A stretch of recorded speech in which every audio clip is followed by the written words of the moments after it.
Hello and welcome back to another YouTube video with Simplified Living. We are so excited to have you here. Yeah, welcome. Come along with us today as we set out on a transformative adventure, embracing mindful minimalism through journaling, meditation, and yoga. We're committing to simplifying our lives and building our minds. Let's discover together where this journey will lead us. My name is Rebecca, and this is my youngest daughter, Mackenzie, and we are the mother-daughter duo of Simplified Living. And thank you again for joining us today. Mindful minimalism is more than just a trendy concept. It's a powerful approach to living that can have a profound impact on our well-being and happiness. By incorporating practices like journaling, meditation, and yoga into our daily routine, we can improve a greater sense of awareness, clarity, and balance in our everyday lives. So modern life is very overwhelming, to say the least. I know I am totally overwhelmed. Me too. Majority of my days. We're constantly bombarded with notifications, advertisements, and social media updates that can leave us feeling anxious, stressed, and also disconnected from our true selves. I mean, there's days I go by, I don't even remember the day. I'm so overwhelmed with so much going on. Our physical spaces are often cluttered with stuff. Can account for stuff as well. Stuff we don't even need. And our mental spaces are cluttered with thoughts that we can't seem to quiet. My brain is never quiet. I am constantly thinking, and sometimes it doesn't even make sense. So it's no wonder we feel stuck, frustrated, and unsure of how to move forward. The irony is that we're often so focused on acquiring more stuff, more likes, and more followers that we forget to take care of the number one thing that truly matters, that is, it's ourselves. And that's the most important thing right now. The truth is, we're not designed to live in a state of constant overwhelm. We're meant to feel grounded, centered, and at peace. But how do we get there? That's the number one question. Right. And we're hoping to get through that today with you all and feel benefited by the three things we're going to talk about. So we've all heard the phrase, less is more. But what does it really mean? So to me, it personally means letting go of things that no longer serve us. So the clothes that we don't wear, the clothes that are just shoved in our closet and our drawers that we say we'll wear one day, the relationships that drain us, whether it's relationship, family, or friendships, the thoughts that hold us back. It means creating space for what truly matters, our values, our passion, and our highest selves. But it's not just about decluttering our physical spaces, it's about decluttering our minds and our hearts as well. It's about creating a sense of inner calm and clarity that allows us to navigate life's challenges with greater ease and confidence. So again, where do we start? How do we start? Yeah. So as we discussed at the beginning, we're going to talk about three areas that we feel are very important in decluttering ourselves. Our inner self. Our inner self, yes. Journaling, meditation, and yoga. And these are three powerful practices that can help us cultivate mindful minimalism in our daily lives. Yeah. Journaling allows us to reflect on our thoughts, emotions, and our experiences, helping us to identify patterns and areas for growth. Yeah, there's so much that you can journal on. It could just be simply how your day was. I mean, journaling is about writing things down, writing down your thoughts, your feelings, either several times a day, once a week. I mean, it's whatever you need, have the need to feel to express yourself. Yeah. There's no right or wrong way to journal. This is all, I find it's very independent. Yeah. It depends on who you are and how often you like to do that. And how it makes you feel. If it makes you feel happy to just do once a week, that's perfectly fine. Right. So I was given a journal on my 18th birthday, and I was just actually telling my sister about this as well, because she just gave me a journal last week for my 23rd birthday. So I'm really excited about that. So on my birthday, 18th birthday, I remember thinking that I was never going to use it. I ended up actually love journaling, and while reflecting on my thoughts, especially during high school, I would write down when I was having a stressful day, a sad day, or a happy day. Even if nothing was going on, I would just write the date and say nothing was going on. It helped keep me accountable to process how I was feeling about the day and how to reflect.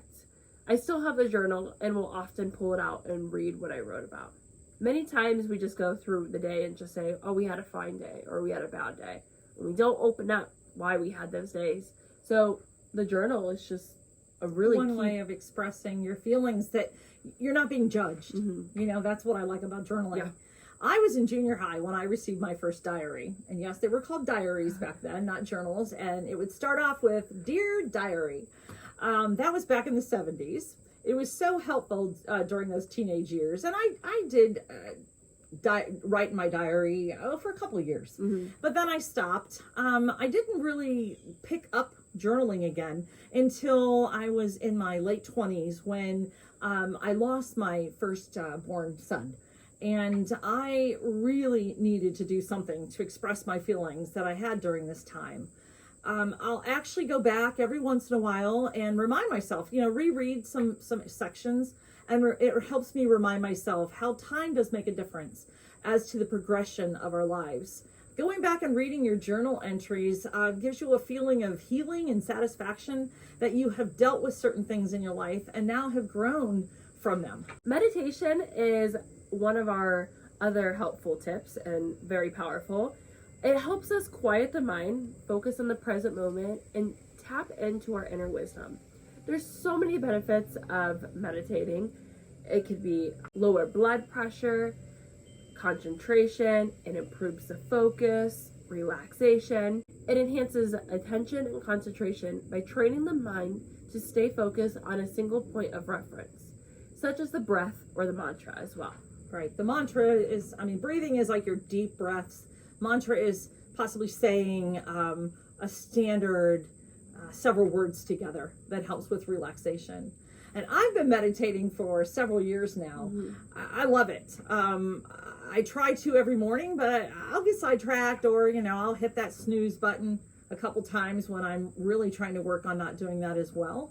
I can really tell the difference in my days when I skip it. I can tell the difference for her as well. Yeah.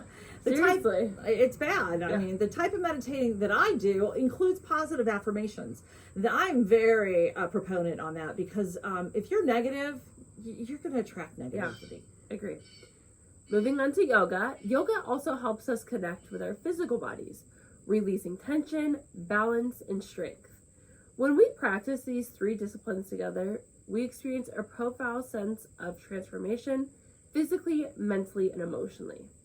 And there's several types of yoga during our research that we discovered that, a lot, actually, not several, there's a lot. So we're going to cover three, but my recommendation would be do some research on the topic of yoga prior to practicing it yourself. See what yoga you think you would like. Right. Or what you need. Yeah, what you need. It's important that you choose the correct one that will be the most beneficial to you. Absolutely. Again, there's so many different types. We're going to cover three. The first one is restorative, and that focuses on rest and relaxation. We both do this. Our local gym does the classes for this. Absolutely. These are longer poses and props. They use props like pillows and blocks. And then there's another one called vinyasa, which is a dynamic style that connects movement with breathing. Yeah. Yoga overall is movement and breathing, but it's just a different type of movement and breathing. Then there's the chair. For those of you that might have a limited mobility, it's designed for older adults who want to improve their strength and balance while minimizing the risk of falls. Absolutely. And again, I'm sure your local gym offers that. I didn't even know that our gym 10 minutes away offers all that. Oh, there's a lot on YouTube. Yeah. Definitely on YouTube. Do it at home. Do it at home. Do it any place. Yeah. For us, embracing the power of mindful minimalism felt like the only path if we truly wanted to progress. Yeah, this was the only thing that the three together. We do the three together. Yeah. We both were overwhelmed by anxiety, self-doubt, fear, and always second guessing ourselves. And we still do. Yeah. We'll be talking about that as well. Yeah, still struggle with that. So while yoga is a physical activity, the mental benefits are incredible. After doing these simple activities, we felt more grounded, more at peace, and more centered. You have to make time and make them a part of your everyday routine, or you probably won't do them. But don't beat yourself up if you miss a day here and there. Just jump right back into it. Right. One of the most beautiful things about mindful minimalism is that it's not a one-size-fits-all approach. Absolutely. I mean, it's about listening to your own inner wisdom. Mhm. It's about honoring your own needs and creating your own unique path to transforming your life. And that's all this is about. It's about recognizing that you're not broken or flawed. There is nothing wrong with you. And even if you adopt these things, there's nothing wrong with that. Right. It's actually the smartest thing to do for yourself. Right. You're whole, you're worthy, and you're deserving of living a life that's authentic, fulfilling, and true as to who you are. Absolutely. And we encourage you to start now. Start where you are. Take one small step towards creating a space, clarity, and balance in your life. Whether it's journaling for 5 minutes each day, meditating for 10 minutes each morning, or practicing yoga once a week. Whatever feels helpful for you and helps you. Remember that every step counts, and if you would love to share your own experience with us down in the comments below, we would love to hear from you and see what helps for you. Yeah, your own experiences with your mindfulness. Please leave a comment below, and we'd love to hear from you. And don't forget to subscribe, and we'll see you on the next Simplified Living.